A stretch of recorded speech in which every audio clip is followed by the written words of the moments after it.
May heard the cart before she saw it. It came up the dirt road just after sunrise, wheels grinding slow over the stones, pulled by two tired horses that had clearly been walking since before dawn. She was outside filling the water troughs when it rolled through the front gate of her sanctuary, and she straightened up and wiped her hands on her apron. 4 traders climbed down. Dusty boots, road-worn coats, the kind of men who moved from town to town selling whatever they could carry. The back of their cart was loaded with wooden crates, and from inside those crates came the low sounds of young drakes, clicking and scratching and pushing at the slats. May walked over. "Looking to sell?" she asked. The lead trader, a heavy-set man with a short beard and tired eyes, nodded. "Got a clutch of 6. Hatched them on the road. 5 are strong. Good size, good color. Any rancher in Dornfield would take them."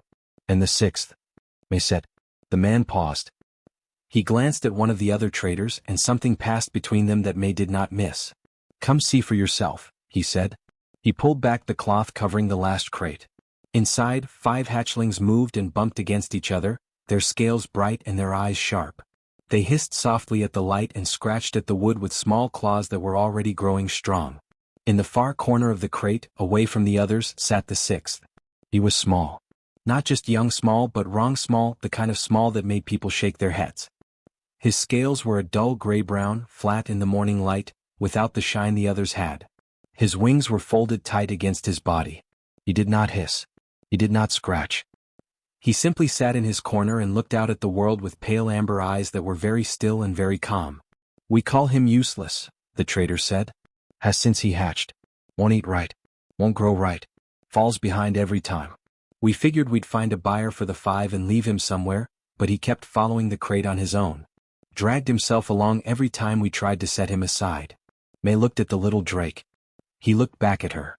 She reached into the crate slowly, the way she always did with frightened animals, low and open-palmed, giving him time to pull away if he wanted. He did not pull away. He watched her hand come close, and then, when her fingers were near enough, he pressed his nose against her knuckle. It was the lightest touch. Barely anything. But May felt it. "I'll take him," she said. The trader blinked. "He's not worth coin, miss. We won't charge you. That's how little hope we have for him." "That's fine," May said, and she lifted him out of the crate. He weighed almost nothing. His body was warm, warmer than she expected, and he did not struggle. He simply folded into her hands like he had been waiting for something to hold onto. She carried him across the yard and into the barn while the traders unloaded the other 5 for the rancher down the road who had already put in a request. She set Useless in the warmest corner of the barn, close to the clay stove that she kept going through the cold months. She put down fresh straw, thick and soft, and set a small clay bowl of warm broth nearby. It was a simple mix of boiled bone and root, the same thing she gave to any animal that came in too weak to eat solid food. He looked at the bowl. He did not drink. May sat down on a low wooden stool beside him and did not push. She had learned a long time ago that pushing a frightened or broken animal never worked. So she just sat there, close enough that he could feel her warmth, and she went about the small tasks she could do from where she sat. She mended a piece of harness. She sorted a bag of dried herbs. She spoke in a low, steady voice, not saying anything important, just letting him hear that she was calm. He watched her the whole time. Old Bren came in that evening to drop off a sack of feed grain. He was a wide, slow-moving man who had helped May part-time for 2 years, and he had seen enough animals come through the sanctuary to know the ones that made it and the ones that did not. He looked over the stall gate at the small gray-brown drake and said nothing for a moment. "Traders leave him?" he finally asked. "They called him useless," May said. Bren scratched the back of his neck.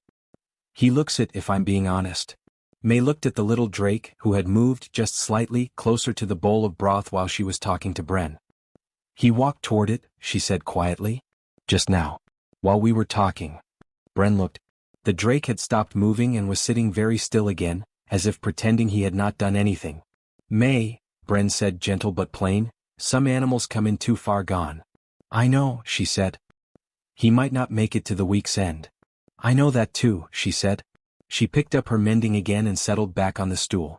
Bren shook his head, but he did not argue. He had known May long enough to understand that once she decided something was worth her time, there was no talking her out of it. The barn went quiet. The stove ticked with heat. Outside, the last light left the sky. And in the warm corner of the stall, the little drake slowly lowered his head toward the bowl and drank. The first week was the hardest. Useless would drink the broth if May sat beside him, but the moment she stepped away he stopped. It was not that he could not drink alone. It was that he would not. He seemed to need the sound of her, the warmth of someone nearby, before he would let himself do something as simple as eat. May figured that out by the third day. So she stopped stepping away. She moved her small work table into the barn, right outside his stall, and she did her morning tasks from there. Mending, sorting, writing down the supply lists, all of it done sitting close to the low gate while Useless watched her from his corner. She talked while she worked, not to him exactly, just out loud, the way a person talks when they are comfortable in a place. She said things like, "Need more dried root before the cold month?" and "Bren forgot to latch the south pen again," and "That old goat is faking her limp, I know she is." Useless listened to all of it. By the fourth day he finished the whole bowl of broth without her needing to hold it. He lapped it clean and then sat back and looked at her like he expected her to notice. She did. "Good," she said simply and went back to her writing. He watched her for a long moment, then tucked his chin onto his forepaws and closed his eyes. May allowed herself a small smile when she was sure he was not looking.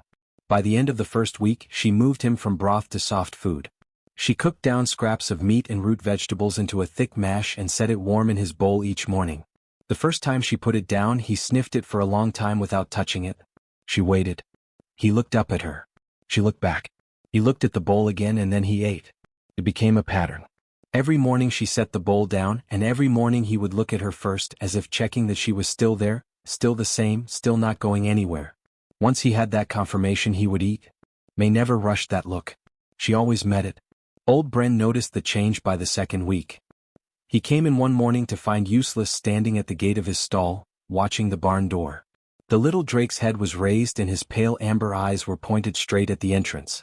A minute later May walked through the door with the feed bucket. Useless made a sound. It was small and low, something between a click and a hum, a sound that none of the other drakes at the sanctuary made. It was his sound and he only made it for her. Bren stood very still and watched. May set the bucket down, opened the stall gate and crouched to put the bowl in place. Useless stepped forward and pressed the top of his head lightly against her knee before he started eating. "He heard you coming," Bren said slowly. "From outside the barn." "He always does," May said. "Has for about 4 days now." Bren was quiet for a moment. "That's not nothing, May." "No," she agreed. "It's not." She did not say more than that, but there was something in her voice that Bren recognized. It was the sound of a person who had been proven right about something they had not let themselves fully believe yet. The little drake kept eating, calm and steady, unbothered by Bren's presence now that May was in the room. Useless did not grow fast. That was simply the truth of him. The other hatchlings from his clutch were already across town at the rancher's property, getting bigger by the week, their scales brightening, their wings stretching. By every measure people used to judge a drake, Useless was falling further behind. But May did not use those measures. She watched the things that did not show up on a trader's checklist. She watched how he had stopped flinching when the barn door opened. She watched how he had started moving around his stall instead of sitting in one corner all day.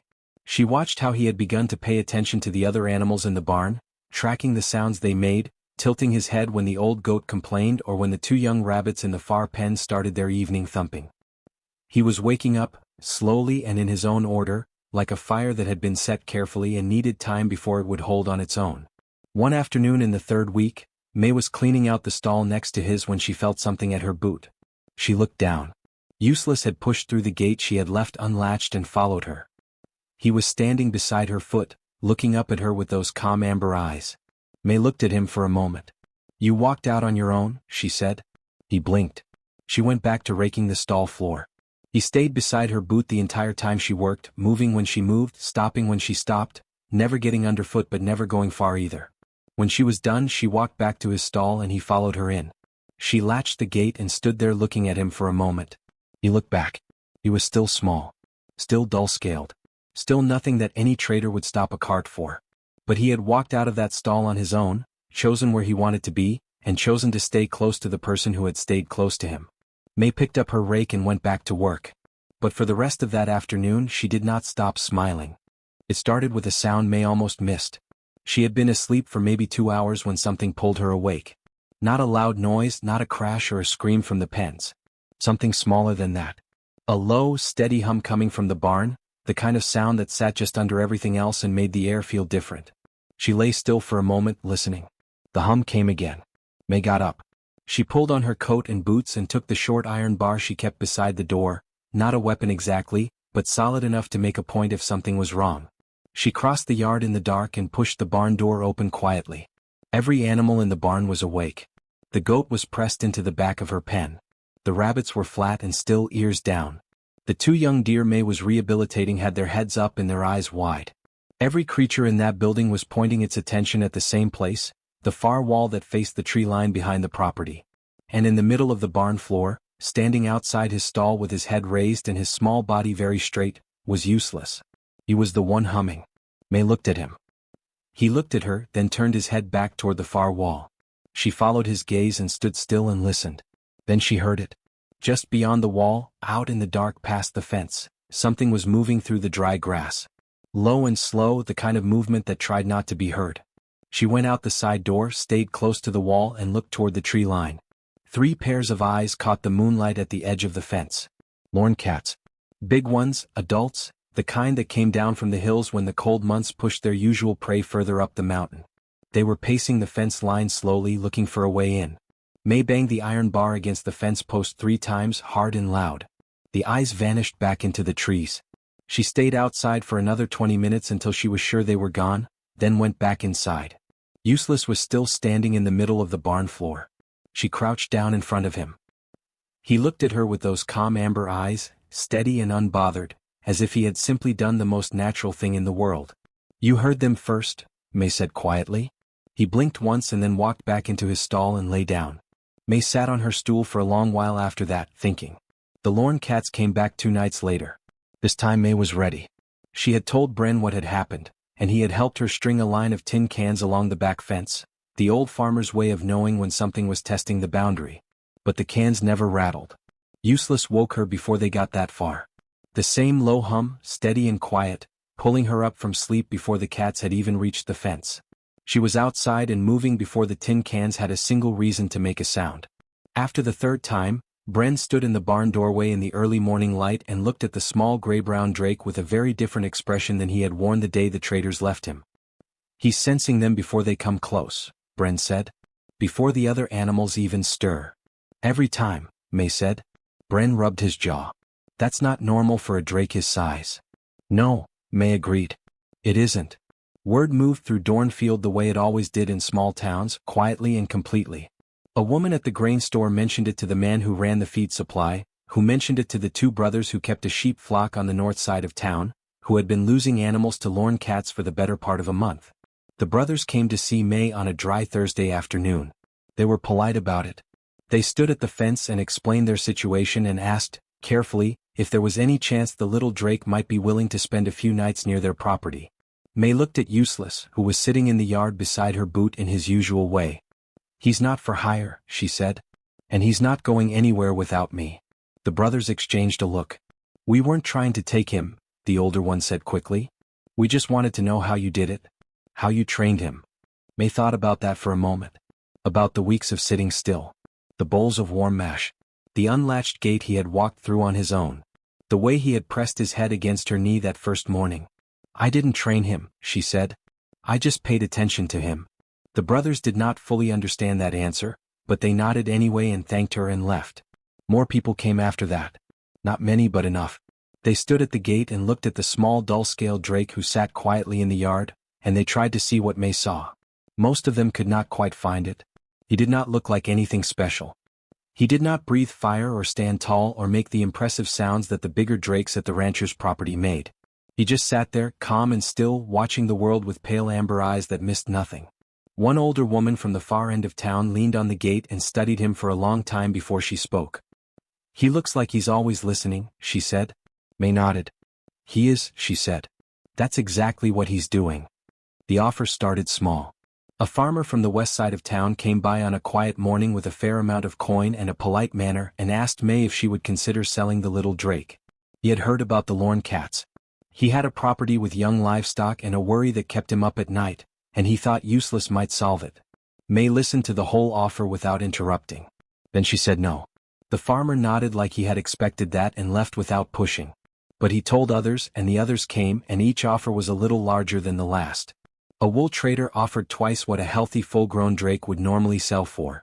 A woman who ran a large boarding stable on the edge of town offered 3 times that. A man from 2 towns over sent a written letter with a number on it that made Bren's eyes go wide when May showed it to him. May folded the letter neatly and set it in the stove. Bren watched the paper catch and said nothing for a moment. "That was a lot of coin, May." "Yes," she said. "You could fix the roof on the east pen with that. Buy 2 seasons of feed. Hire proper help." "I know," she said and picked up her work gloves and went outside. Bren looked at the stove, then at the barn door, then shook his head and followed her out. Useless, for his part, seemed entirely unaware that he had become the subject of so much conversation. He went about his days the same way he always had, close to May when she was working, quiet in his stall when she was not, and always listening. But something had shifted in him over the past few weeks, something May noticed before anyone else did. He had started paying attention to the other animals. It began with the young deer. May had brought in 2 fawns after their mother had been taken by the same lorn cats that had been circling the property. They were small and trembling, the kind of frightened that went all the way down into the bones, and no amount of soft voices or careful handling had been able to settle them. They pressed into the corner of their pen and shook and would not eat while anyone was watching. May had been worried about them for 3 days when she came into the barn one morning and found Useless sitting against the outside of their pen. He was not doing anything. He was simply sitting there, his small body pressed lightly against the slat wood, his head resting forward, breathing slowly. Inside the pen both fawns were lying down. They were not shaking. May stood in the doorway for a long time and did not make a sound. She watched one of the fawns shift position, stretch its legs, and then tuck its nose under its own flank and close its eyes fully. She had not seen either of them close their eyes since they arrived. She looked at Useless. He had not moved. He was just there, steady and warm, a calm presence against the wood of their pen, asking nothing from them and offering everything simply by staying. After that, May stopped worrying about the fawns. The pattern repeated itself with every frightened animal that came through. A young fox with an injured leg who snapped at anyone who came near. A small river bird with a broken wing who threw itself against the sides of its temporary cage in a panic. A lamb that had been separated too early from its mother and cried without stopping through the first 2 nights. Useless found each one of them. He did not force himself on them. He did not push close or make noise or perform any kind of grand gesture. He simply positioned himself near them and stayed. Sometimes it took hours. Sometimes it took most of a day. But every time, the frightened animal would eventually go still, and then quiet, and then ease as if something in the air had changed. Visitors who came to see the drake that could sense predators now left talking about something else entirely. A young girl of about 10 came with her father one afternoon and stood at the barn door watching Useless sit beside the fox pen. The fox, who had bitten 2 of May's heavy work gloves clean through, was lying on its side with its nose pointed toward the little drake. The girl turned to her father and said, "He's making it feel safe." Her father looked at May. May nodded. "That's exactly what he's doing," she said. More people began bringing animals they did not know how to help. Not buying or selling, just asking. A woman brought a young goat that had stopped eating after its penmate died. A boy brought a pigeon with such bad fright tremors that it could not sleep. An old man brought a dog that had been beaten by a previous owner and would not let anyone touch it. May helped each of them the way she always had, with patience and plain sense and good food in time. But she also let Useless do what Useless did. And every time it worked. Bren watched all of this from the edges, quiet and thoughtful in the way that slow-moving men often are. One evening he leaned on the fence rail beside May and watched Useless sitting in the yard, surrounded by 3 animals from 3 different pens who had all drifted toward him the way small things drift toward warmth. "He has no fire," Bren said. "No size. Can't do half of what a normal drake can do." "No," May agreed. Bren was quiet for a moment. But every single creature in that barn would walk through a wall for him. May looked at Useless, who was sitting very still in the late afternoon sun, his dull scales catching just a little light, his amber eyes half closed and peaceful. "Yes," she said simply. "They would." The assessor arrived on a cool morning in early autumn. He came alone on a single brown horse, with a worn leather satchel across his shoulder and the kind of quiet, unhurried manner that told May he had been traveling a long time and was comfortable with it. He stopped at her gate and introduced himself as Gil, a drake assessor out of the eastern provinces, traveling through Dornfield on his way to the hill ranches further north. He had heard about the dwarf drake. May let him in because he asked politely and because something in his face told her he was not there to make an offer. He did not have the look of a buyer. He had the look of someone who was simply curious, the kind of curious that came from knowing a great deal about something and then hearing a thing that did not fit what he knew. She walked him through the yard and into the barn without saying much. She had learned that people who knew what they were looking at did not need a presentation. She just let him look. Useless was in the yard when they came through, sitting in his usual spot near the fence post where the morning sun hit longest. The two fawns were nearby, not touching him but close, the way they always were. The young fox, fully healed now but choosing to stay at the sanctuary, was curled a few feet away.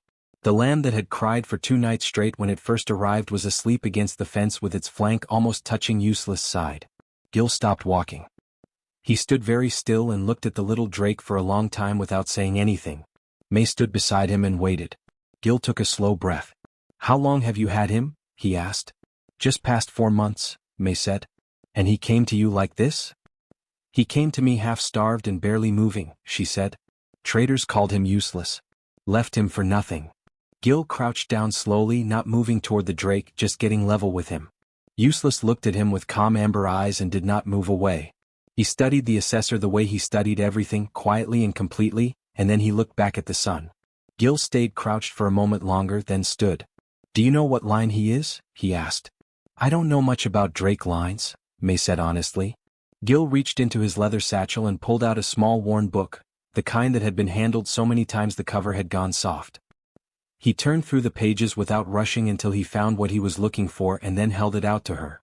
The page had a drawing on it. A small, compact drake with a broad head and short wings and scales described in the notes beside the drawing as gray-brown in base color. Beneath the drawing in plain text were 2 words. Companion breed. "There are not many left," Gil said, taking the book back gently. "Most people stopped breeding them 2 or 3 generations ago because they do not perform. No fire to speak of. Smaller than working drakes. Slower to gain size. By every measure a trader uses, they look like failures." May looked at Useless, who had shifted slightly in the sun, angling himself so the warmth fell across his back. "But they were not bred for any of that," Gil continued. "They were bred for something that is much harder to measure.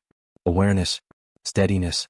The ability to read the emotional state of the creatures around them and respond to it. Centuries ago they were kept in healing houses, in places where sick animals were brought to recover. They were kept near children who had a hard time settling. They were kept wherever something frightened needed to feel safe." May was quiet for a moment. "He was never broken," she said. "It was not really a question." "No," Gil said. "He was functioning exactly as his line was meant to function. He needed someone to be still long enough to see it. Most people are not still long enough." May looked out at the yard. Useless had not moved. The lamb was still sleeping against the fence. One of the fawns had drifted close enough to rest its chin on the ground near his forepaw. The fox had its eyes closed. The morning light was pale and clean and the whole yard was very quiet. Gil stayed for a cup of tea and answered the questions May asked plainly and honestly. He told her that companion breed drakes bonded deeply to one person and spread that calm outward from that bond, that they were acutely sensitive to sound and motion, which explained the predator sensing, and that they lived long, quiet lives when they were given the right conditions. When he left, he shook May's hand at the gate and looked back once at the yard. "He is one of the finest I have seen," he said. "Not despite what he is. Because of it." May thanked him and watched him ride down the road until he was gone. Then she went back to the yard and sat down on the low bench she kept near the fence, the one she had put there weeks ago because she found herself wanting to sit in that particular spot more and more often. Useless looked up when she sat down. He held her gaze for a moment with those pale amber eyes, steady and warm, and then he put his chin back down and closed his eyes in the sun. The lamb slept. The fox breathed slow. The fawns rested close. May sat with all of it and let the morning be quiet. She thought about the traders and their cart and the word they had put on him like it was simply true. She thought about the first night, the broth bowl, the tiny press of his nose against her knuckle in the dark.